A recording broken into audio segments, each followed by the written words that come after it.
আমি মানুষ ছোট হতে পারি, কিন্তু কাজের বেলা যতটুকু সম্ভব বড়দের মতোই করার চেষ্টা করি। আর রোজার আগে আমার পুরো ফ্রিজটাকে আমি ডিপ ক্লিন করে নিলাম। দেখতেই পাচ্ছেন ফ্রিজের কি অবস্থা। আমার বাসায় যাই আছে না কেন, ছোট হোক বড় হোক, সবকিছুকেই আমি সুন্দর করে গুছিয়ে পরিপাটি করে রাখতে পছন্দ করি। তাই রোজার আগে আমার ফ্রিজটাকে ময়লা থেকে পরিষ্কার পরিচ্ছন্ন করে নিলাম। আসসালামু আলাইকুম, হ্যালো এভরিওয়ান, আপুরা ভাইয়ারা, আপনারা সবাই কেমন আছেন? আমি খাদিজা, আমার পেজ খাদিজাস ওয়ার্ল্ড থেকে আপনাদের মাঝে চলে আসলাম নতুন একটি ব্লগ ভিডিও নিয়ে। আশা করছি সম্পূর্ণ ভিডিওটি দেখবেন সবাই এবং কমেন্ট করে জানাবেন আপনাদের কাছে আমার ভিডিওগুলো কেমন লাগে। আজকে আপনাদের মাঝে আমার ফ্রিজের ক্লিনিং শেয়ার করব। প্রতি মানুষেরই বাসায় আসলে সবকিছু কম বেশি ক্লিন করা হয়। আমার বাসায় আমার এই ফ্রিজটা অনেক বেশি ময়লা হয়ে গিয়েছিল। অনেকদিন যাবত ক্লিন করব করে করাই হচ্ছিল না। দেখছেন ফ্রিজের কি অবস্থা। প্রায় 1 বছর পরে আবার ক্লিন করছি। এর আগের বার রোজার ঈদের আগে ক্লিন করেছিলাম, এবারও রোজার আগে ক্লিনিং এর কাজটা করে নিচ্ছি,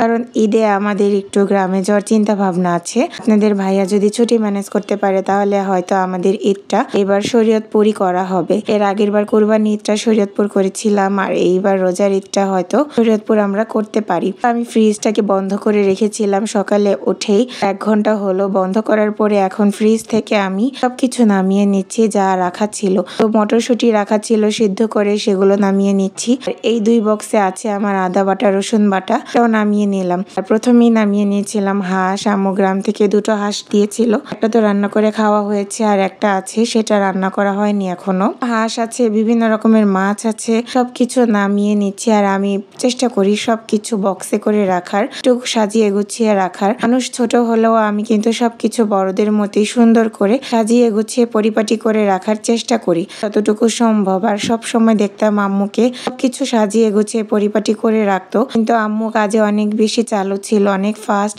কাজ করে বসে থাকতো, কিন্তু আমার অনেক বেশি সময় লাগে সব কাজগুলো করতে। আর এই যে একটু নরম হওয়ার পরে কিন্তু বরফগুলো খুলে যাচ্ছিল। সংসারের প্রতিটা কাজ অনেক বেশি ভালোবাসা এবং যত্ন নিয়ে করতে হয়। নিজের সংসার করতে এসে আমি বুঝতে পেরেছি তাড়াহুড়ো করে কখনোই আসলে কোনো কাজ ভালো হয় না। সেটা সম্পর্ক হোক অথবা সংসারই হোক, প্রতিটা কাজকে সুন্দর করে যত্ন নিয়ে করতে হয়। যেমন সম্পর্ককেও সুন্দর করে যত্ন নিয়ে তারপর আগলে রাখতে হয়, সেরকমই সংসারের প্রতিটা ফার্নিচার থেকে শুরু করে আসবাবপত্র সুন্দর করে যত্ন করে গুছিয়ে রাখতে হয়, তাহলে সেই জিনিসগুলো অনেক বেশি টেকসই হয় এবং অনেক দিন সার্ভিস দেয়। তো আমার এই ফ্রিজটা আলহামদুলিল্লাহ 3 বছর হয়েছে, আর প্রতি বছরই পরিষ্কার করা হয়। এই পর্যন্ত 2 বার ক্লিন করা হয়েছে, কিন্তু এইবার অনেক বেশি বরফ জমেছিল। তো দুষ্টুমি করে আমি আপনাদের ভাইয়াকে বলছিলাম এই বরফগুলো বিক্রি করা যাবে, এত এত মোটা মোটা বরফ জমা হয়েছে। আর আপনাদের কার কার ফ্রিজে এমন মোটা মোটা লেয়ারে বরফ জমা হয় আমাকে কিন্তু অবশ্যই কমেন্টে জানাবেন। কে কে এইবার ফ্রিজ ক্লিন করেছেন রোজার আগে এটাও আমাকে জানাবেন। আর আমার নর্মালটা দেখতে পাচ্ছেন খুব সুন্দর করে চকচক করছিল। আপনাদের ভাইয়া আমাকে ফ্রিজ ক্লিন করতে অনেক বেশি হেল্প করেছিল, তার জন্য তাকে অনেক বেশি ধন্যবাদ। আর এখানে সবজি নিয়ে এসেছিল, সেটাকে আমি নর্মালে রেখে দিয়েছি।